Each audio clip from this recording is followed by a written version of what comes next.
بسم اللہ الرحمن الرحیم۔ ناظرین السلام علیکم۔ یوٹیوب ادب چینل قلم قافلہ پاکستان، میں ہوں گل بخشالوی۔ ادب نامہ میں مختصر لیکن دلچسپ اور سبق آموز تحریریں آپ کے حضور پیش کیا کرتا ہوں۔ آج کی تحریر کا عنوان ہے اور عیدی رو پڑا۔ عبدالستار عیدی سے ایک انٹرویو میں پوچھا گیا، آپ نے ہزاروں لاشیں دفنائیں، کبھی کسی لاش کو دیکھ کر رونا آیا؟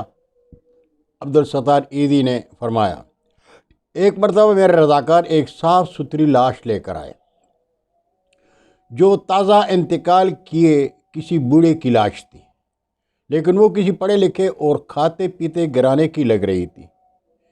اس کے سفید چاندی جیسے بالوں میں تیل لگا ہوا تھا اور سلیقے سے کنگھی کی ہوئی تھی۔ دھوبی کے دھلے ہوئے سفید اجلے کلف لگے سوٹ میں اس کی شخصیت بڑی باوقار لگ رہی تھی، مگر تھی وہ ایک لاش۔ عیدی صاحب پر خوش ہوتے ہوئے گویا ہوئے، ہمارے پاس روزانہ کئی لاشیں لائی جاتی ہیں، مگر ایسی لاش جو اپنے نقش چھوڑ جائے کم ہی آتی ہیں۔ میں اس بزرگ کی لاش کو بغور دیکھ رہا تھا۔ میرے رضاکار نے کہا، کراچی کی ایک خوشپوش بستی کا نام لے کر کہا کہ یہ لاش اس بنگلے کے باہر پڑی تھی۔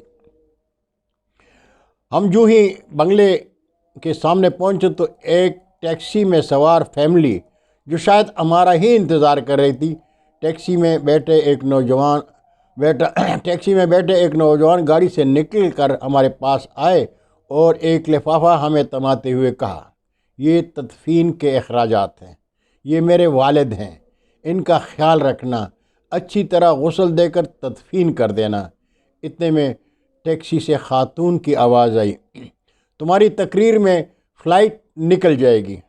یہ سنتے ہی نوجوان پلٹا اور مزید کوئی بات کیے ٹیکسی میں سوار ہو گیا اور ٹیکسی فراٹے برتی ہوئی آنکھوں سے اجل ہو گئی۔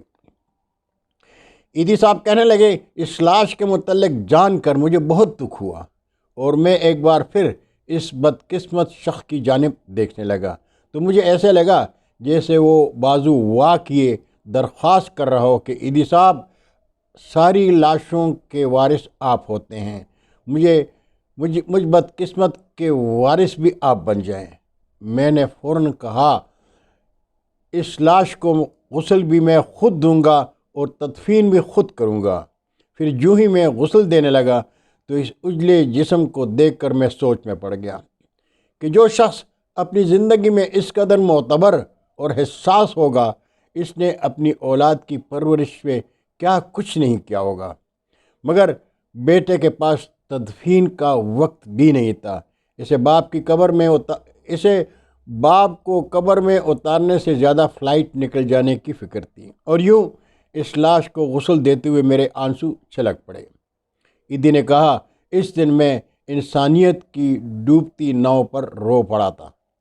خدا را اپنے اولادوں کی عیش و عشرت کی بجائے بہتر تعلیم و تربیت پر زیادہ توجہ دیجیے۔ ناظرین، یہ آتی آج کی تحریر، بہت شکریہ۔ انشاءاللہ برقی رابطے میں پھر ملاقات ہوگی۔ جاتے جاتے درخواست کروں گا کہ قلم قافلہ ادبی چینل کو سبسکرائب کر کے دوستوں کے ساتھ شیئر کریں اور چینل کی گھنٹی بجانا مت بھولیے گا۔ اللہ حافظ۔